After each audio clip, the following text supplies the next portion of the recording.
Hi everyone, welcome to another episode of GTV. For those of you who don't know, I'm Ginger. I'm from the Philippines and I'm Mommy Ginger. A lot of people know me as that because I really started blogging and then moved on to vlogging because of this pandemic. I had a lot of time, so now I'm doing a lot of content that is for my vlog. No? And what people don't know is that there are a lot of freelancers like me in the Philippines. And I got this data from Upwork. We almost have around 1.5 million freelancers. And these are just the digital workers who work via that platform. So there are a lot of jobs being done by freelancers here in the Philippines. So we have, let's say, graphic artists, we have hosts, we have um, accountants, even professionals who are practicing their careers as digital online workers. And one of the most interesting jobs that we have up there are virtual assistants. And today, to help us understand what virtual assistants is all about, I have my guest Maya Davis. Hi Maya, how are you? Hi, Ginger. Hi, everyone. Okay, so Maya, can you please introduce yourself to our viewers? Hi, everyone. My name is Maya Davis. I came from the Philippines. I own a virtual assistant agency business. I promote Filipino remote professionals, virtual assistants, and freelancers, mostly from the Philippines. And I started it in 2006 when I was still in the Philippines. And then when I moved to Australia in 2013, I registered the business here and still continue to promote Filipino professionals. Nice. Thank you so much, Maya. Maya, maybe take us through your journey. Like what encouraged you to start this virtual assistant business? Oh, okay. When I was in the Philippines in 2005, that time I was a single mom. I had three kids way back then, and now I have four. So, um, a good, very good friend of mine who is already into this industry, offered me a work from home job, and I said, Okay. okay, I'm gonna try. And then she's working for a Chicago-based company, and then she let me go through training, and then start me the week after the training, and then after a year of working for that company, I decided that I made a decision that I'm gonna do it. I'm gonna set up an agency. Actually, I didn't really think of an agency. I just thought I'm gonna set up a business that will also provide opportunities to other Filipinos, not just for myself. So um, and so that's it. That friend of mine who is now in the U.S. She came up with a name which is CForce because her last name starts with the letter C, Mm. and then my last name too starts with the letter C as well. That time when I was still single. And then there was another friend who wants to join in, and her last name was also letter C, starts with the letter C. So she said, "Why not do it? Why not make it C Force? You know, a force of three C's." Nice. Yeah, so that's it. And then, yeah, so one of my friends, one of my partners or co-founders, she registered as the business and DTI, and then that's it. And then we started marketing. I started looking for clients and offering the service. So that's when I started. Okay, so you really started when you were back here in the Philippines, Yeah. right? And then when you moved to Australia, how did you continue the business? How did you pick it up again? Actually, when I moved to Australia, I paused for a while, but there are still Filipinos who are working for my clients, but I paused marketing for a while because I was new here that time in 2013, and I'm like, I don't know yet which which industry to target and Yes. which client to target here, and how do I approach people here. Like, are their culture the same as in America when I just speak to to them and then introduce the service, and then they would welcome it. So I really don't know. What I did is I employed myself first to different companies here to know more about the business here and how the labor workforce is going here. So just to familiarize myself with the culture as well. And then I think in 2000 in 2016 I decided that I register it here and make it really formal and then get clients here in Australia, and it worked. Nice, Right, nice. right now most of my clients are based in Australia. Okay, so Maya, maybe let's pause for a bit. I don't think we explained what virtual assistance is. So maybe you can like take us through. Yeah, I totally forgot. But can you take us through like what it is and what does a virtual assistant do?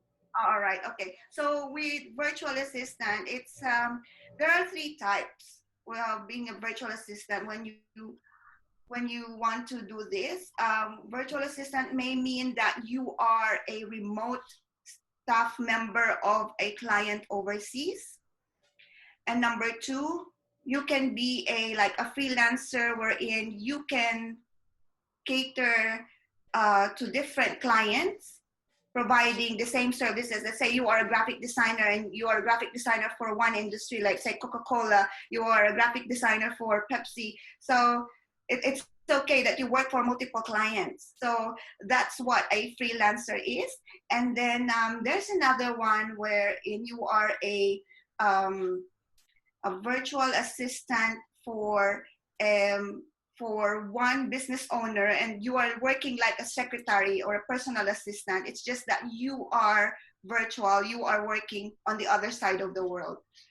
So that for me is a virtual assistant, because there are so many people who wants to get into this industry, but they don't know where to start.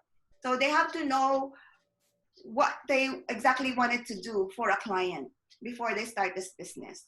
Yeah, so Maya, maybe you can share with us like what are the different skills that you need to have as a virtual assistant, or when you're looking at this industry, like should I build on like particular knowledge in a particular area, or should I like look around, and what are the things that I should that I need to know as a VA? All right. Okay. So with being a VA, it's like knowing what your current skills are already, and then uh, providing that skills to, or what do you call this? Implementing those skills to the client's business. All right. So there are so many people who already has work experience, and then they tell themselves that they're a newbie. Actually, they're not a newbie because they already have a work experience. For example, you are already a marketing assistant for a company in the Philippines. So why not offer your marketing skills to a client overseas? So you can do that as well. So you already have an experience. It's just that you want to work remotely for a client. And then if, for example, you are already a personal secretary or a personal assistant for a business in the Philippines, you can offer the same services for a business owner somewhere in the US, in the UK, or Canada. So Yeah. I think, and with regards to the skills and programs that they need to learn, they just need to study what tools they need in order for this model to work. Let's say study, the file sharing applications or tools, study some timesheet apps that they can use online, so they can show to the client that they are they are already familiar with how this thing or this model works. So that's just it, because there are some employers or clients in the US or wherever, they wanted to hire someone remotely, but they don't know how it's going to work, how they're going to share files with each other, how they're going to communicate with each other. So as a VA, if you want this model to work, you have to introduce you have to suggest as well other tools for the client to use. So the client will be impressed because you already know the tools that you're going to use in order for this model to work. So it's like, oh wow, she is amazing because she already know how it works. I'm struggling to know.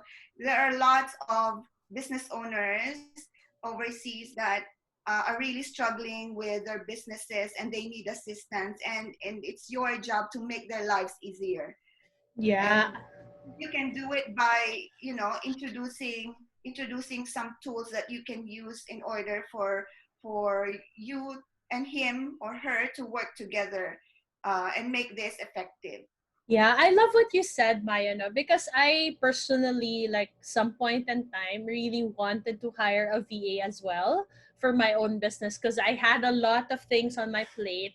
I wanted to look for someone who could help me. But you're right, because, like, a lot of clients like me don't know where to start. Like, what do I have him or her do? What are the things that I should expect from the person? And like, how do we do this? That's the main question. Like, how do we do this?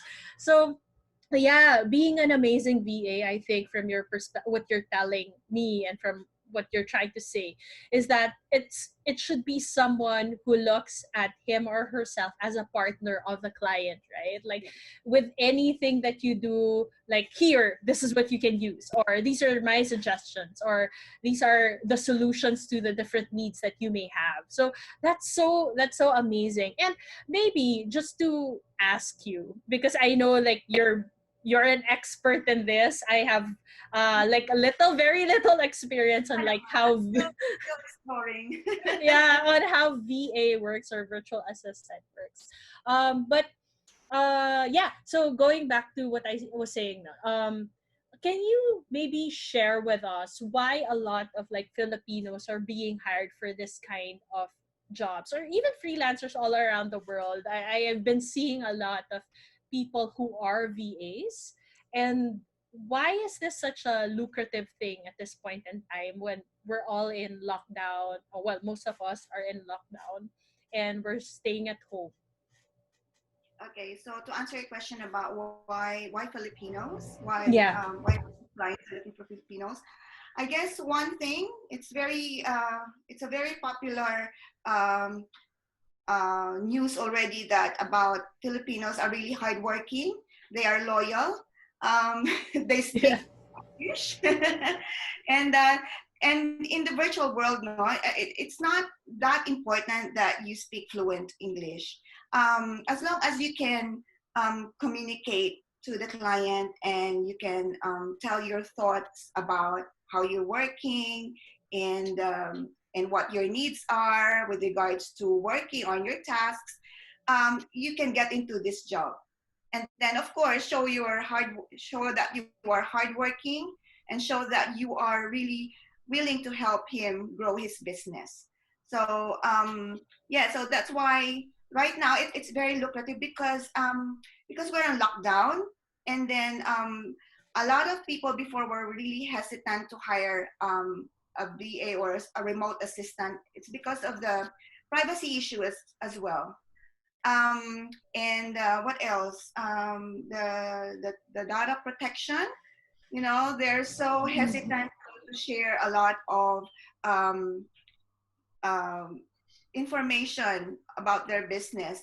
But because it's locked down, they now because and a lot of businesses are now embracing this kind of model, and there are lots of applications and softwares that you can use in order to work remotely and secure all your data. Then yeah, so everyone is already embracing this kind of thing. I don't know how Yeah. you call it, but sometimes they call it virtual, sometimes they call it remote. Some There are lots of terms to Yes. be. Yes, yeah. So I guess did I answer your question? I'm not Yes, sure. yes, yes, you did. So Maya, for those who are watching who want to be aspiring VAs, before we go to the business side of, like, setting up a VA agency, for those who want to be VAs, can you give like some tools that they should begin learning? Because I know that you mentioned that we have to have at least like some basic knowledge of different tools like sharing, file sharing, all of these things. Like, Yeah. what should they begin with right now? And they should already search for these tools and learn more about it. Okay, let's just, because it depends on what type of service you would like to provide to the client for regarding the tools. But let's just talk about the basic ones, like Yes. if you want to assistant to a business owner. All right, so file sharing tools, you can use Dropbox, Google Drive for file sharing. Those are the popular ones that that businesses use for file sharing. And then what else? So they need to know some emails as well. So either they use Outlook or Gmail, which is on the web. And then calendar sharing. If you are an assistant and you want to manage the schedule of your employer or your client, you have to use or study different types of calendar sharing apps. It can be Calendly, it can be Google Calendar, it can be sharing your Outlook calendar um, using MS Outlook. I'm not sure how they want to do it. They can use it. They can do it by Exchange server, or the client can also share it via web. I think there's now an Outlook on the web that you can access. It's not just Outlook on your computer. And what else? Time tracking or time tracking applications like we use Toggle in my business. We use Toggle, Toggl. And then there's another one that says Time Doctor. And there are other time tracking sheets that can capture your screen as well, because there are clients that, oh, I want to see if you're working from, from 9 to 5 or 8 to 5. So I want some screenshots of your computer. So some clients do that. But I don't do that in my business anyway, because I don't Yeah. don't encourage micromanaging. So Micromanaging, yeah. yeah. So and in this business, no, you have to establish trust with your client and vice versa.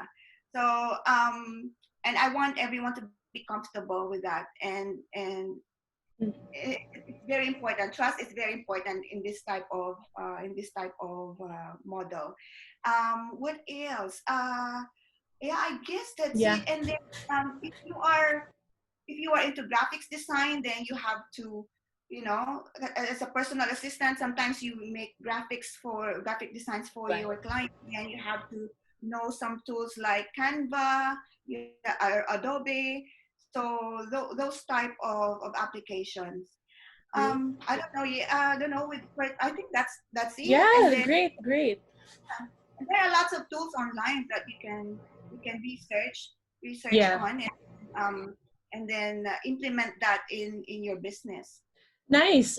Maya, so maybe one last thing before we jump into it. Before we jump into the business aspect. So, in terms of you, so you mentioned the tools. You mentioned also trust, which is very important, right?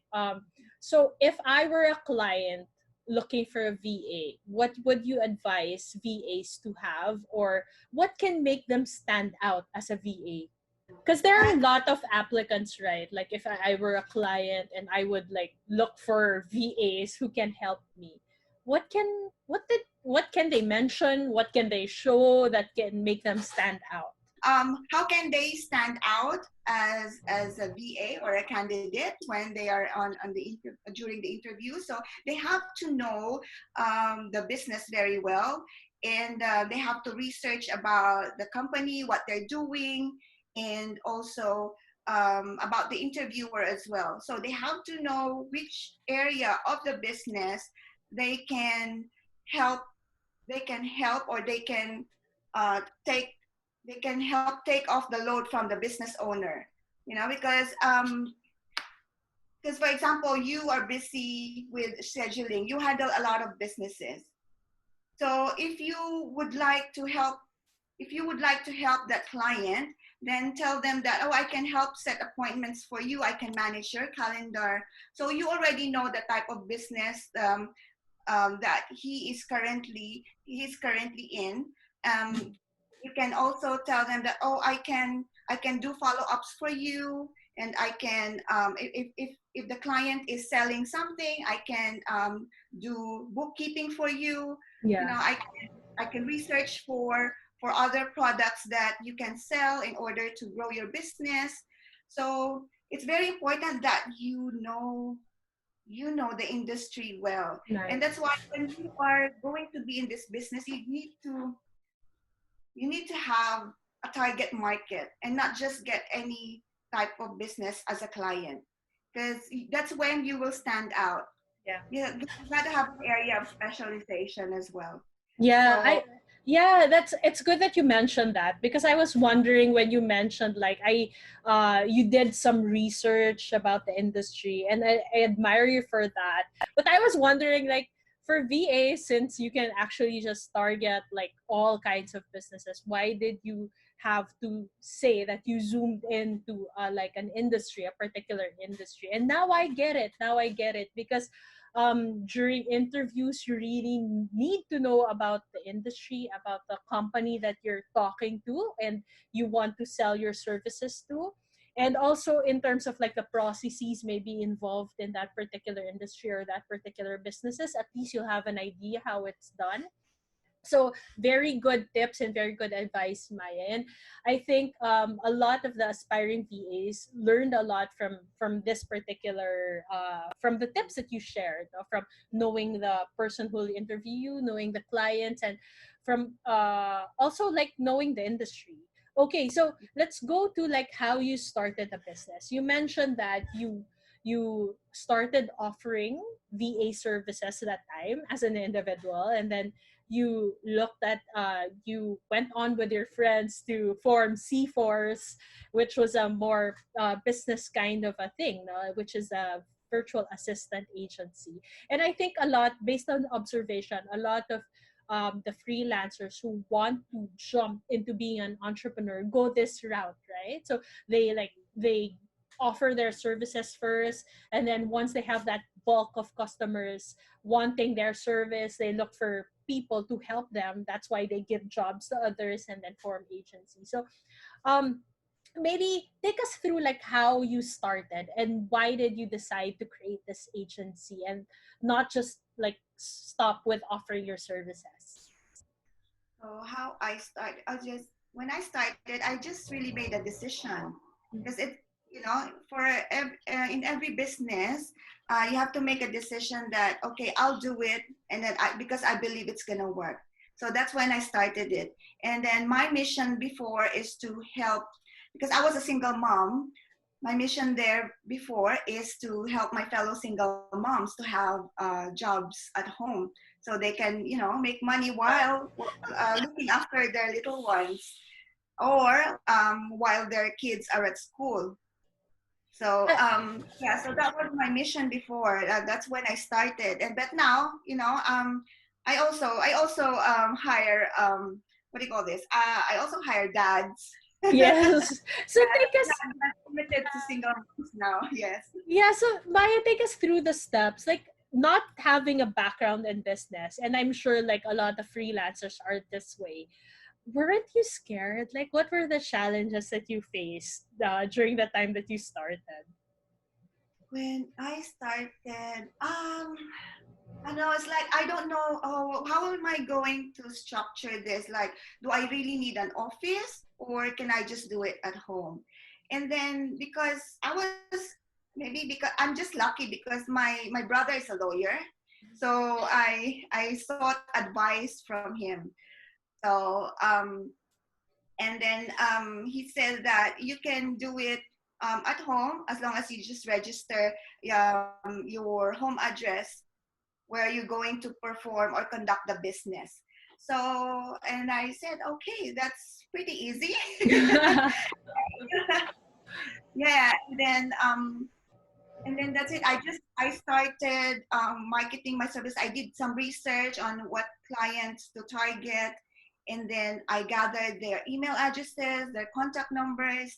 And because before I used a tool like a Magic Jack where I can call US numbers, Mm, US clients. So it was easy for me because I just attach it to my internet and then I use a telephone um, to call clients.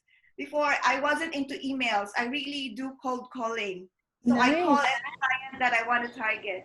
And one of the clients that I got is he was really impressed. It's like, oh, I like the what you're doing because you were calling, you were calling people. And then I got him as my first client. He's based in Canada. Oh, And wow. so the first person that I introduced to him to work with him is working with him until now. So for That's 14 years. nice. Yeah. Wow. Yeah. And then he got another person also to work for him. So we now have two Filipinos working for him. So I found a person, additional person for him to work with to help in his business.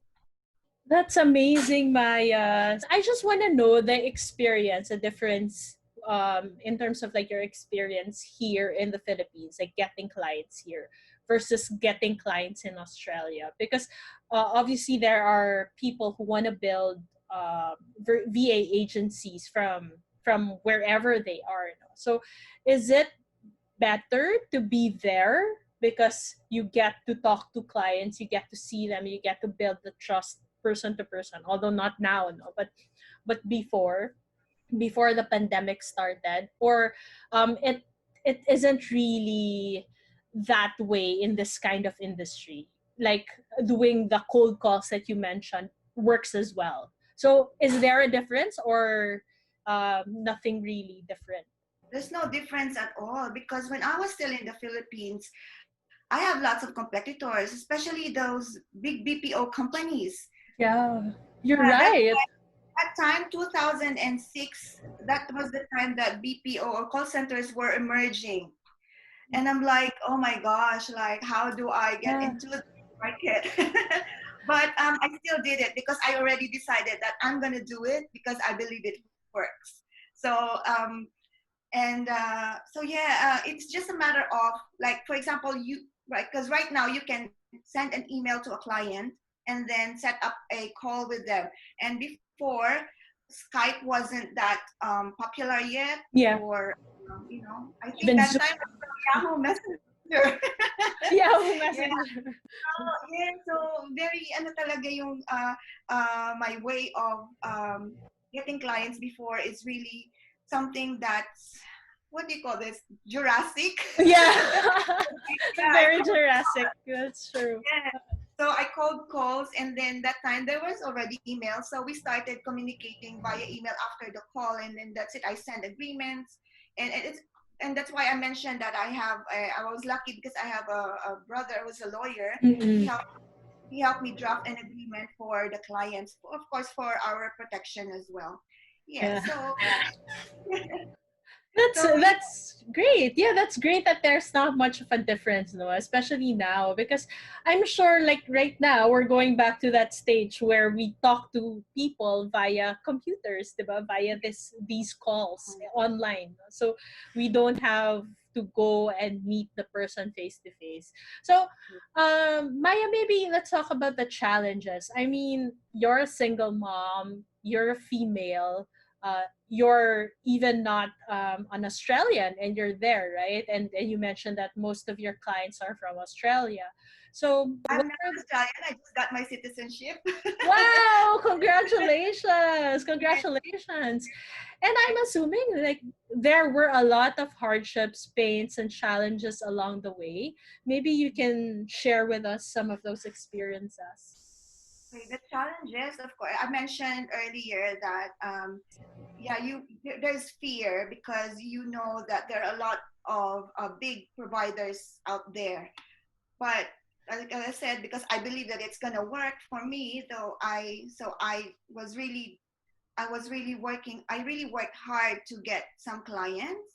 So networking is very important. But the the issue there is sorry, I need to Yeah, recall sure, this. sure, sure. No Yeah, yeah. worries. All right, okay. So the challenges that because I want to answer the challenges. All right. So the challenges that I met is I mentioned earlier that there is fear because you know that there are other big providers out there, and how can you excel in this business because you already have lots of competitors. And number two challenge is the challenge that I got. Okay, number two, you will hear a lot of no's than yeses. That is so true. Businesses. I think a lot of businesses are also experiencing this. Experiencing this. What else? Also getting um, the right person to work for the client when you're already in this business. Yeah, So yeah, that's a big challenge because in this business you will be the matchmaker. You that's need true. to, yeah, you need to uh, find the right person to work for that client, and that's why my business is a bit personal because I get to know more about the client and know more about the person as well, and I want to make sure that they match and they work together. So I'm like a matchmaking Matchmaker. site. Yeah. Maya, you know what? I've encountered a lot of like VA agencies, and their main problem is really manpower, getting the right people. So, do you have tips on how to get the right people? All right. Yeah. So because my background is into recruitment, and that's one of my edge as well because I properly screen the candidates. I interview them myself. Um, Maybe when I want to grow big, I might hire a recruiter to screen the Help out. candidates. At the moment, maybe that's why it's working for me because I interview the candidates myself because I am also the one directly coordinating with the clients. So I know what the client needs Mm-mm. from a candidate. Um, how do I screen them? Okay, so I also ask them questions about what for example a sample scenario is like what Mm-mm. if you have a power outage or your internet is slow, how will you communicate it to, or how will you let your client know about it? So um, it's very important that they have like a backup just to let the client know because you're working remotely and the client will just wonder, oh, why did she stop working? Why did I not hear from her? Because the client didn't know that you have a power outage Yeah. um, in your area. So at least have a data on your mobile where you can send an email or message like a messenger to a client that sorry, I have a power outage, but I'll work again as soon as the power, gets back. Ask them if they have a separate home office because it's also important that they focus on work when they work with the client. There are clients that they do not like that, there are background noises. I had Mm-mm. one experience before that I already introduced a worker, an offshore worker for a client, and then he heard a rooster. Which is very typical here in the Philippines. And especially if it's a voice-based a Mm-mm. task or Yeah. voice-based, um, then the client asked me, is she living in a farm? Because yeah, yeah. So it's very important that you have a quiet room where you can work. Just think about working in an office. Yeah. So you have a separate or dedicated room where you can work. So you can also be productive when you're working with your client. Yeah, I love it. I love it, Maya. It seems that you're really speaking from experience. You really know like what the industry is all about. There are different personalities that we need to deal with, and it seems that the best way really is to be a professional when it comes to being a VA. You have to be a professional. You have to be very professional with your dealings with clients because these are clients. So these are people that you serve on a day-to-day basis. They get value from you. You also give value to them. So it's a partnership really. So okay, so in terms of like your wish for the industry, Maya, I love your mission. I love the mission of giving jobs to a lot of Filipinos here in the Philippines and connecting them with really good clients as well in other parts of the world. And I think a lot of people would want to help in that mission. So, what are your wishes for your industry, for this particular industry?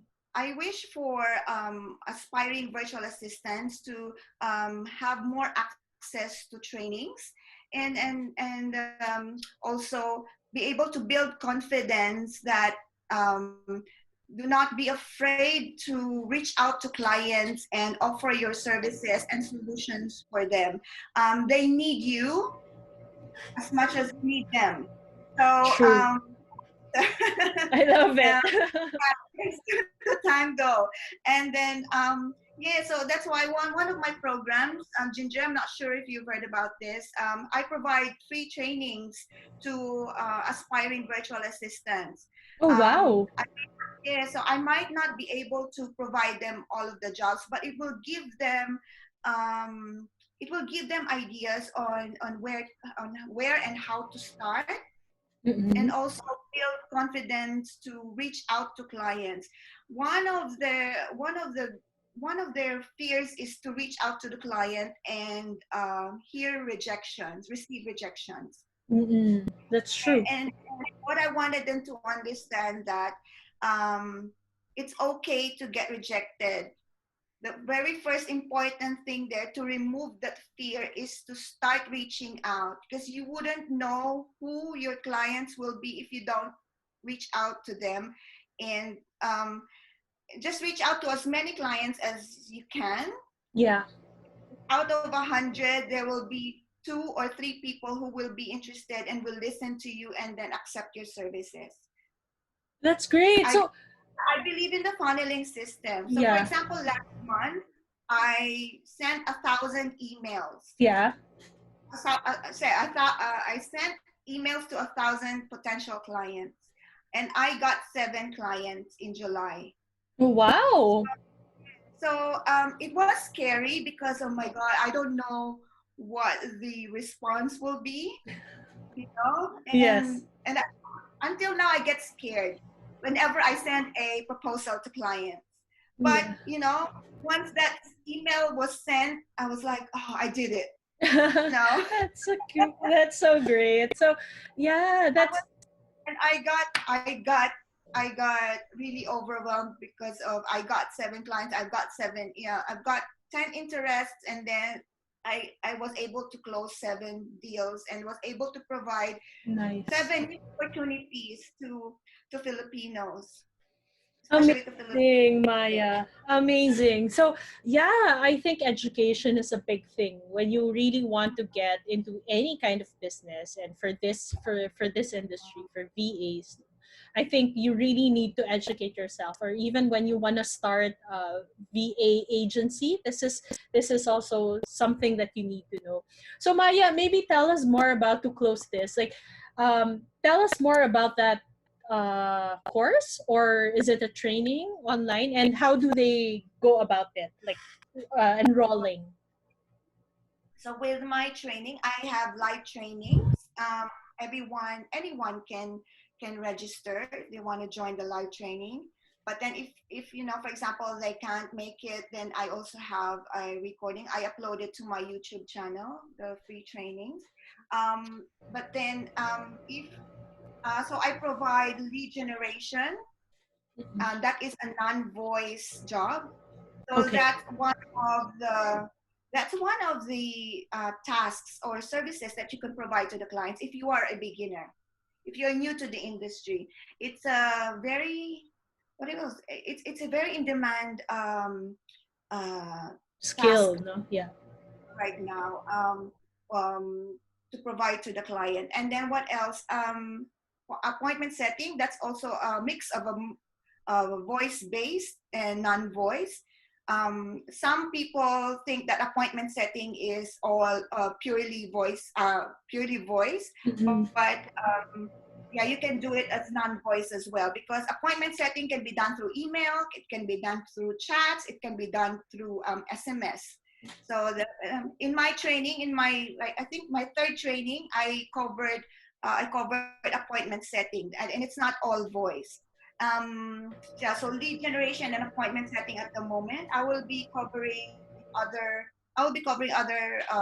topics in my future trainings. I also provide internship program. It's also free for those who Wow. want to know how I run my business, and they can also apply it to their own business if they want to, if they want to start, or if they want to grow their business. So it's an internship program.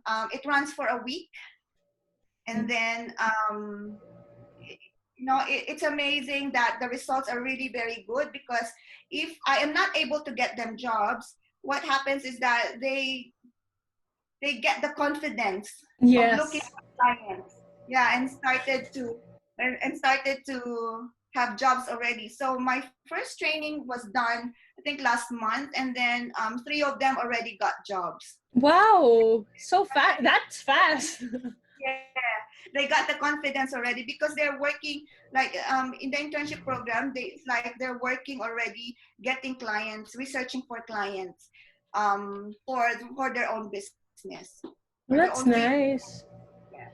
Maya, thank you really for doing this. I think this will be really helpful to a lot of Filipinos and even to VAs, aspiring VAs all over the world. So I'm assuming this is not just for Filipinos, no, but even for VAs all over the world, you can contact Maya. I'll leave all of the links on the show notes below, on the description below, so that you can visit all of her channel and see of all of these trainings and courses. So thank you so much, Maya, for I being hope my I guest. answered all your questions.